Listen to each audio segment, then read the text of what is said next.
My husband's family tried to evict me from the house I built, so I sold the entire estate and watched them pack their bags. The sheriff handed me the eviction notice at 9 in the morning. 30 days to vacate the premises, it said. 30 days to leave the house I'd spent 3 years building with my own hands and my own money. My mother-in-law stood behind him on my front porch, her arms crossed and a satisfied smile on her wrinkled face. "I told you this day would come, Becca," Patricia said. "My son is gone now. This property belongs to the Walsh family, not to you." My husband had been dead for exactly 47 days. 47 days since the heart attack took him at age 39. 47 days of grief so heavy I could barely get out of bed. And now this. I looked down at the legal document in my shaking hands. There it was in black and white. The house was titled solely in my late husband's name. Not mine. Not both of ours. Just his. Kevin Walsh. Which meant, according to inheritance law, it now belonged to his estate. And his mother was the estate executor. Let me back up 8 years to when this nightmare began. I met Kevin at a coffee shop in downtown Portland. He was charming, funny, and seemed genuinely kind. We dated for 2 years before getting married. During those 2 years, I never met his family. They live in Ohio, he'd explain. We're not that close. They didn't approve of me moving to Portland. I should have paid attention to that red flag. Should have asked why his own family disapproved of him. But I was in love and stupid. We got married in a small ceremony with just friends. Kevin said his family couldn't make it. 6 months into our marriage, I inherited money from my grandmother. $200,000. My grandmother had been a smart investor, and she'd left everything to me because I was her only grandchild. "We should buy a house," Kevin suggested. "Use your inheritance as a down payment." "Our inheritance," I corrected. "We're married now. What's mine is yours." He smiled and kissed me. That smile should have been another warning sign. We looked at houses for months, but couldn't find anything we liked in our price range. Portland real estate was expensive. Everything was either too small, too old, or in a bad neighborhood. What if we bought land and built instead? I suggested one night. We could design exactly what we want. Kevin loved the idea. We found 5 acres outside the city, beautiful property with trees, and a creek running through it. The land cost $80,000. That left me with $120,000 for construction. "I'll need to take out a loan for the rest," I told Kevin. "Building a house costs way more than we have." "Let's go to the bank together," Kevin said. "We'll do this as a team." We met with a loan officer the following week. I brought all my financial documents. Bank statements showing my inheritance, my employment records, my credit score. Kevin brought nothing. "So you'll both be on the loan?" the officer asked. "Yes," I said at the same time Kevin said, "Actually, let's put it in my name only." I turned to look at him, confused. "Why would we do that?" "Because my credit score is better," Kevin explained. "We'll get a better interest rate with just my name." That was a lie. My credit score was 780. I'd been building credit since college. But I didn't know Kevin's score, so I couldn't argue. "If it saves us money," I said slowly. "But the deed will have both our names, right?" "Of course," Kevin assured me. The loan officer looked uncomfortable but continued with the paperwork. We got approved for a $300,000 construction loan. Combined with my inheritance, we had $420,000 to build. I worked with the architect, designed every detail of the house. 4 bedrooms, 3 bathrooms, open concept kitchen and living room, a big porch and a finished basement. I chose the fixtures, the paint colors, the flooring. Every single decision was mine. Kevin was busy with work, so I handled everything. The construction took 3 years. 3 long years of dealing with contractors, inspectors, suppliers, and a million small decisions. I took time off work. I visited the site daily. I caught mistakes before they became expensive problems. When we finally moved in, I cried with happiness. The house was perfect. Everything I'd dreamed of. You did amazing, Kevin said, hugging me in our new living room. This is incredible. We did amazing, I corrected. But deep down, I knew the truth. I'd built this house. My money, my time, my decisions, my sweat. Kevin had contributed almost nothing beyond his signature on the loan. 2 years after we moved in, Kevin's mother called out of the blue. "Kevin, your father died," she said when he answered. No greeting, no emotion, just that flat statement. Kevin went pale. "What? When?" "Last night. Heart attack. Funeral is Saturday in Cleveland. I expect you to be there." She hung up. Kevin stared at his phone. I haven't talked to them in almost 10 years. And she calls to tell me Dad's dead like she's reporting the weather. "I'm so sorry," I said. "Do you want me to come with you?" "Yes. It's time you met my family. Though I'm warning you now, they're difficult." Difficult was an understatement. We flew to Ohio that Friday. Patricia picked us up from the airport in a huge SUV, barely looking at me.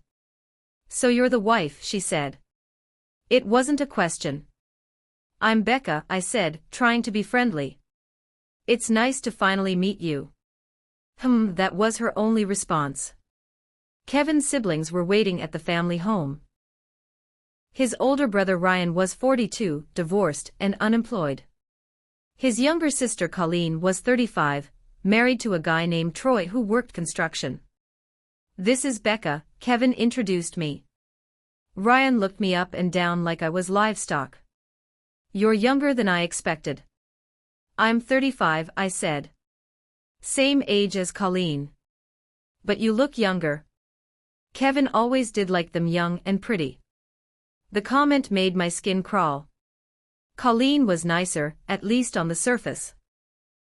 "Welcome to the family," she said, hugging me. "Sorry it took a funeral to finally meet you." The funeral was the next day. I sat in the back of the church while Kevin's family sat in the front row. I wasn't invited to sit with them. After the service, we went back to Patricia's house for the reception. That's when I started to understand Kevin's family. Patricia held court in her living room, accepting condolences like a queen. Ryan got drunk and complained about how his ex-wife had taken everything in the divorce. Colleen and Troy whispered in corners, occasionally glaring at Kevin. "They're talking about Dad's will," Kevin told me quietly. "Dad didn't have much, but what he had is going to cause a fight." He was right. The lawyer read the will 2 days later. Kevin's father had left his house to Patricia, his savings to be split between the 3 children, and his car to Ryan. Kevin's share of the savings was $40,000. Ryan and Colleen each got $40,000 too. "That's it." Ryan complained. "Dad worked for 40 years and only saved $120,000. "Your father had expenses," Patricia said coldly. "He took care of this family. You should be grateful for anything." After the will reading, Patricia pulled Kevin aside. I couldn't hear what she said, but Kevin's face turned red. When he came back to me, he looked upset. "What did she say?" I asked. "She said I abandoned the family. That I moved across the country and forgot where I came from. She said I'm ungrateful." "That's not fair," I protested. "You had your reasons for leaving." "She doesn't care about reasons," Kevin said tiredly. "She only cares about loyalty. And in her eyes, I'm a traitor." We flew back to Portland the next day. I was relieved to be home, back in our beautiful house, away from Kevin's toxic family. But something had changed in Kevin. He became distant, quieter, spending long hours at work. "Are you okay?" I'd ask. "Fine," he'd say. But he wasn't fine. His father's death and reconnecting with his family had triggered something in him. 3 months later, Kevin died. He came home from work complaining of chest pain. I wanted to call an ambulance, but he insisted he just needed to lie down. "I'm only 39, he said. "It's probably just indigestion." But it wasn't indigestion. It was a massive heart attack.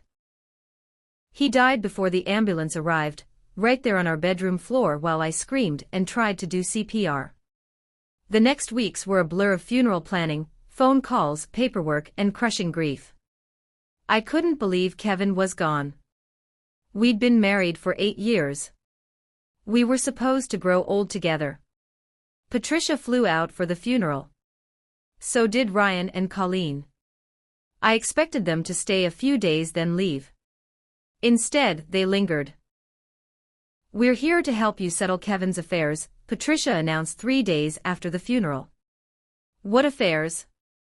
I asked, confused. He didn't have much. Just his car, some savings, his life insurance. "And the house," Patricia said. My blood went cold. "What about the house?" "Kevin owned it. Now that he's passed, it's part of his estate. As his mother and executor, I need to assess its value." "I built this house," I said slowly. "With my inheritance money. The house is mine." Patricia smiled, but there was no warmth in it. "Then you should have put your name on the deed." "But you didn't. Only Kevin's name is listed. Which means legally, the house belongs to his estate now." "That can't be right," I said, panic rising in my chest. "We're married." "Community property laws." "Oregon isn't a community property state," Patricia interrupted. "It's an equitable distribution state. The house was titled in Kevin's name alone. It's his separate property." I called a lawyer the next day. A woman named Rita Chen who specialized in estate law. "Tell me everything," she said when I sat down in her office. I explained the whole situation. The inheritance, the house construction, Kevin's name on the deed, his death, Patricia's claims. Rita listened without interrupting, taking notes. When I finished, she sighed. "This is complicated. Oregon does have equitable distribution laws, but the key word is equitable, not equal. Since the house was titled solely in your husband's name, it's considered his separate property." "But I paid for it." I protested. "I used my inheritance money. I managed the entire construction." "Do you have documentation proving that?" "Bank records showing the money came from your inheritance. Records of your contributions." I thought about it. The inheritance had gone into our joint account. Then we'd paid for things from that joint account. After 8 years of marriage, everything was mixed together. "I have some records," I said weakly. "But it's all mixed up with our regular finances." "That's going to be a problem," Rita said gently. "The burden of proof is on you to show the house should be considered marital property. Without clear documentation, it'll be difficult." "So what are my options?" I asked. "You can contest the estate. Try to prove the house was a marital asset that should pass to you as the surviving spouse. But that could take months or years and legal fees would be expensive." "How expensive?" "Probably $50,000 or more. And even then, there's no guarantee you'd win." I felt sick. I'd already spent my entire inheritance building the house.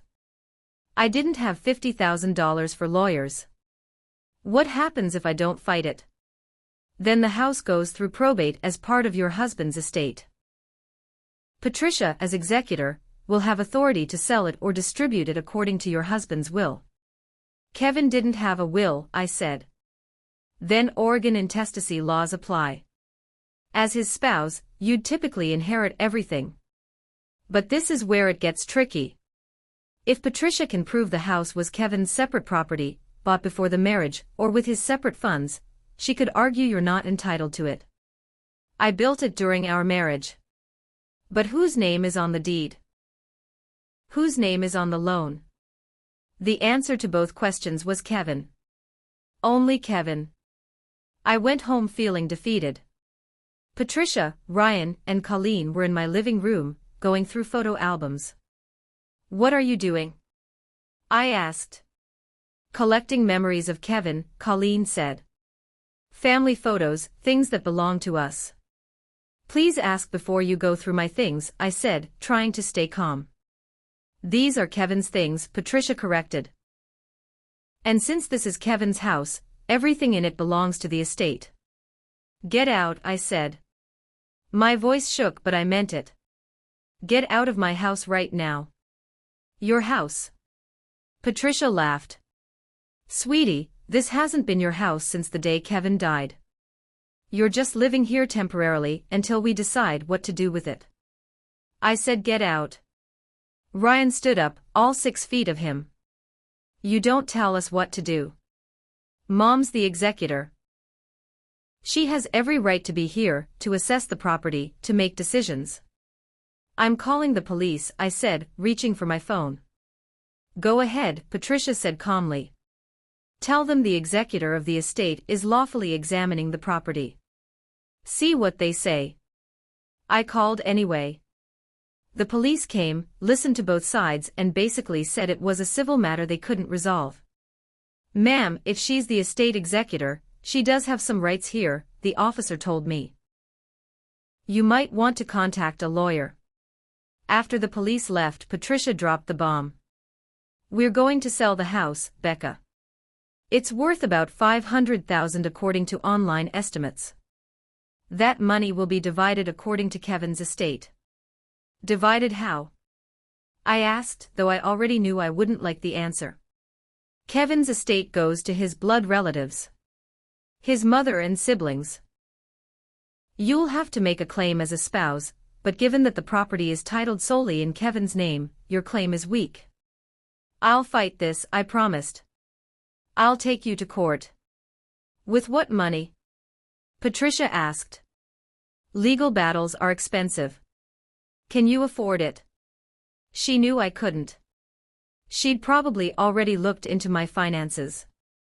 Over the next week, Patricia made herself at home in my house. She went through Kevin's belongings, boxed up things she wanted, and started bringing realtors through for appraisals. "This is a nice property," one realtor said, walking through my kitchen. "Custom built, good bones, excellent location. Should sell quickly." I stood there watching strangers evaluate my home, and I felt completely powerless. Then I remembered something. Something Patricia had overlooked. The life insurance policy. Kevin had a life insurance policy through his work. $250,000 with me listed as the beneficiary. I'd filed the claim right after he died, but hadn't thought much about it during all the grief and chaos. I called the insurance company. "Yes, Mrs. Walsh, your claim was approved. The check should arrive within a few days. $250,000. It wasn't enough to buy another house like mine, but it was something. It was power. When the check arrived, I didn't tell Patricia or Kevin's siblings. I deposited it quietly and called Rita, my lawyer. "I have money now," I told her. "Enough to fight?" "Maybe," she said. "But I'm going to be honest with you, Becca. Even with money for legal fees, this is going to be a long, expensive battle. And you might lose. What else can I do?" "You could negotiate. Offer to buy the house from the estate. Buy the house I built with my own money." The irony was bitter. It's not ideal, but it might be cheaper than a legal battle. I thought about it for a day. Then I had a better idea. A much better idea. I called Rita back. "Can I sell the house myself?" "What do you mean?" "I mean, I'm living here. I'm Kevin's spouse. Can I put the house on the market before Patricia does?" Rita was quiet for a moment. Technically, as the surviving spouse living in the marital home, you could argue you have the right to sell it. Especially if you're trying to settle estate debts or divide assets. It's aggressive, but it might work. Do it, I said. List the house. Today if possible. Rita connected me with a realtor she trusted. A sharp woman named Dana, who didn't ask too many questions. I can have this listed by tomorrow, Dana said after walking through the house. It's beautiful. Custom built, excellent condition, desirable location. I'd suggest listing at $550,000.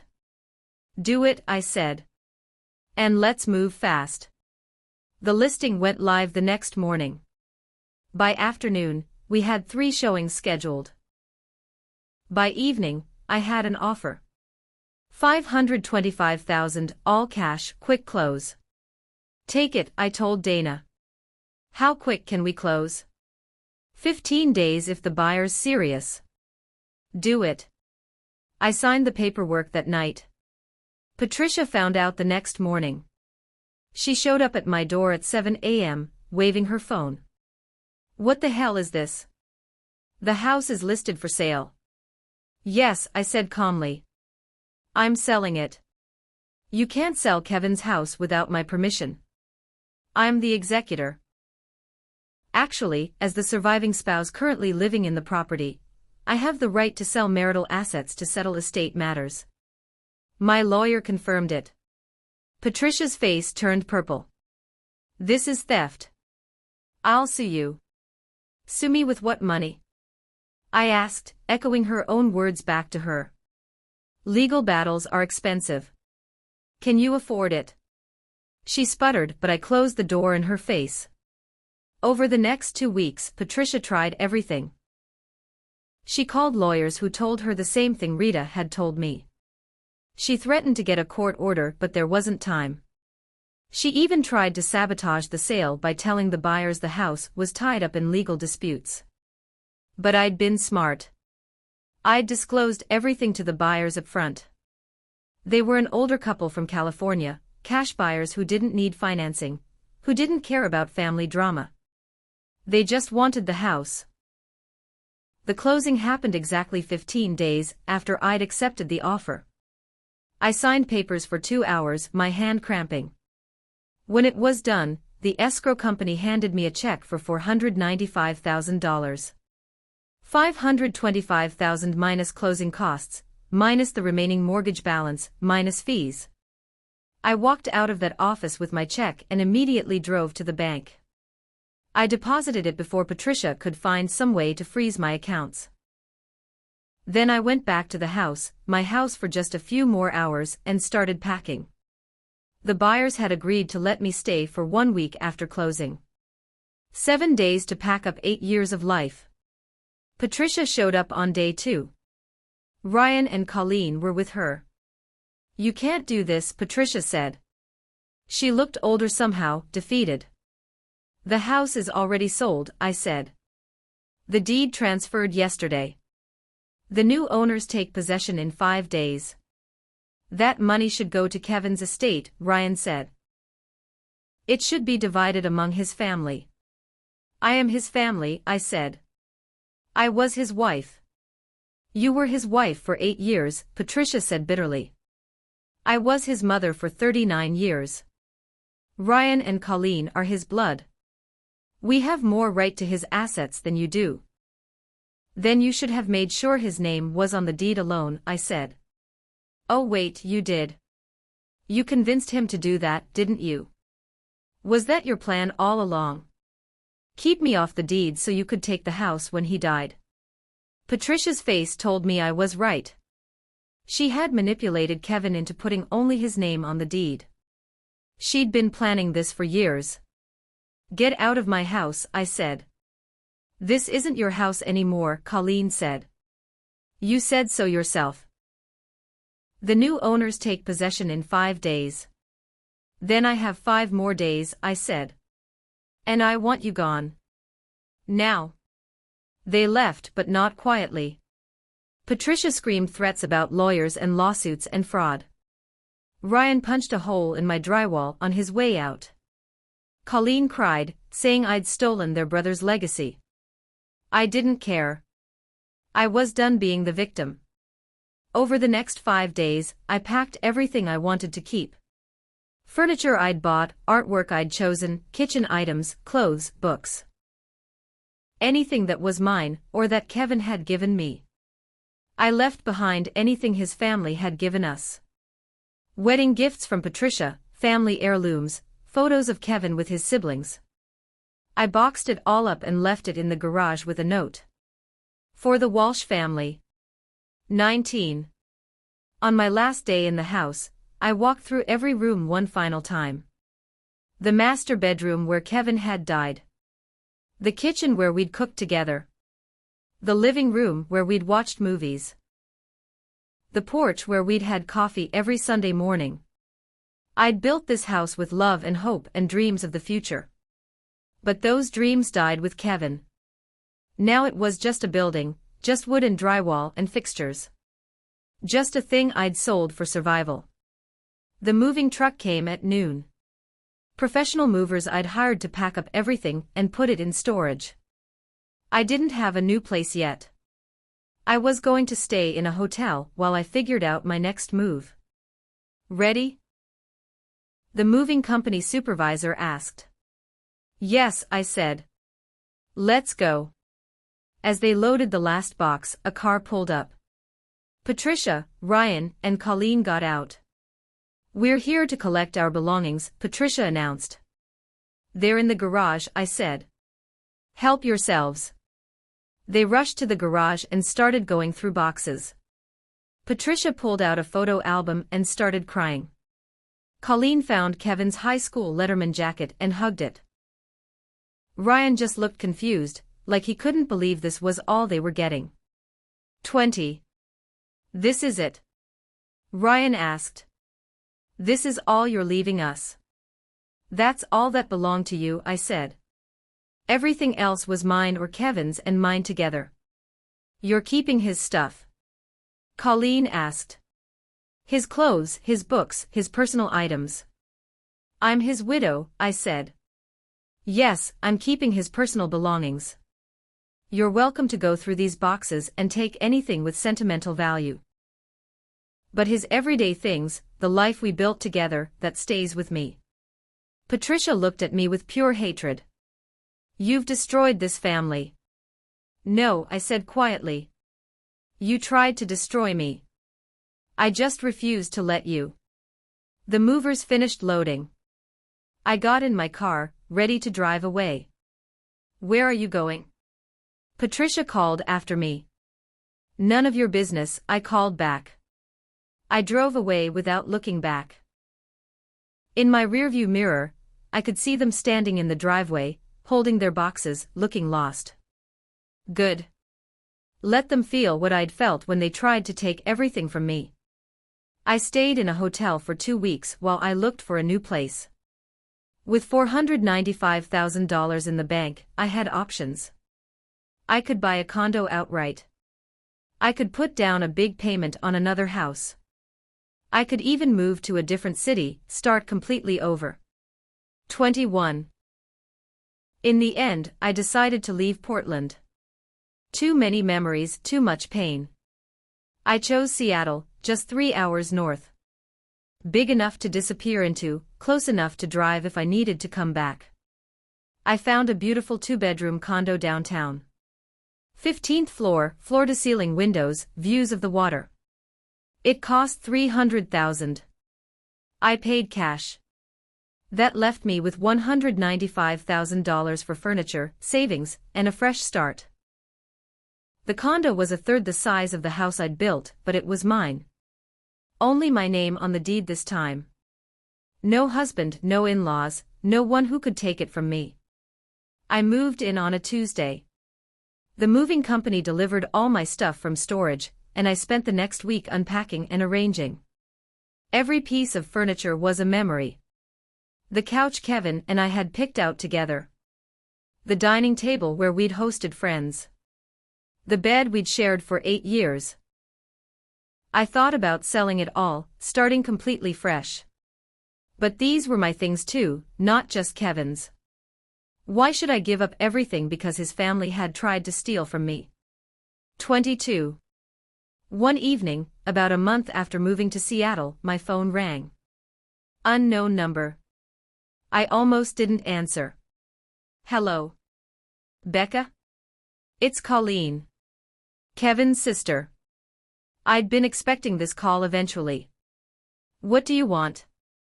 I wanted to apologize. For everything. For Mom, for Ryan, for how we treated you. I was quiet, waiting. Mom convinced us you were the enemy, Colleen continued. She said you'd trapped Kevin into marriage, that you'd stolen him from the family, that you were only after his money. We believed her. I loved Kevin, I said. I know that now, Colleen said quietly. I've been going through Kevin's things, the stuff you left in those boxes. I found letters he'd written but never sent. Letters about how happy he was, how much he loved you, how you'd saved him from our family's dysfunction. He wrote letters. Dozens of them. Like a journal. He wrote about how Mom tried to control him, how Ryan was always asking for money, how he felt guilty for leaving but knew it was the right choice. And he wrote about you. Pages and pages about how you were the best thing that ever happened to him. 23. I started crying. I couldn't help it. Can you send them to me? That's why I'm calling. I have them all here. There's about 50 letters. I thought you'd want them. I do, I said. Thank you. Becca, I'm really sorry. We were wrong. What Mom tried to do, trying to take your house, that was evil. I see that now. Why didn't you see it then? I asked. Because Mom's been controlling us our whole lives, Colleen admitted. She convinced us that family loyalty meant doing whatever she said. But Kevin got away. He moved to Portland, built a new life, found you. And Mom never forgave him for that. So she tried to punish me after he died, I said. Yes. And I went along with it because I was too weak to stand up to her. But I'm done with that now. Troy and I have cut ties with Mom. Ryan too, actually. After we lost Kevin's house, Mom started blaming us, saying we should have fought harder, should have hired lawyers. It got ugly fast. I'm not sorry about that, I said honestly. I wouldn't expect you to be, Colleen replied. Look, I know we can never be friends. I know I don't deserve your forgiveness. But I wanted you to know that Kevin loved you. And that house you built, it was beautiful. He was so proud of it, of you. 24. Colleen mailed the letters the next day. They arrived a week later in a large envelope. I sat on my couch with a glass of wine and read every single one. Kevin's handwriting, his words, his love pouring out across the pages. He wrote about the day we met, our first kiss, our wedding day. He wrote about watching me design the house, how impressed he was by my vision and dedication. He wrote about his family's dysfunction, his mother's manipulation, his guilt over leaving them behind. And in his last letter, written just 2 weeks before he died, he wrote about his regrets. I should have put Becca's name on the deed, he wrote. It was her money, her project, her dream. But Mom convinced me it would be better for taxes to have just one name.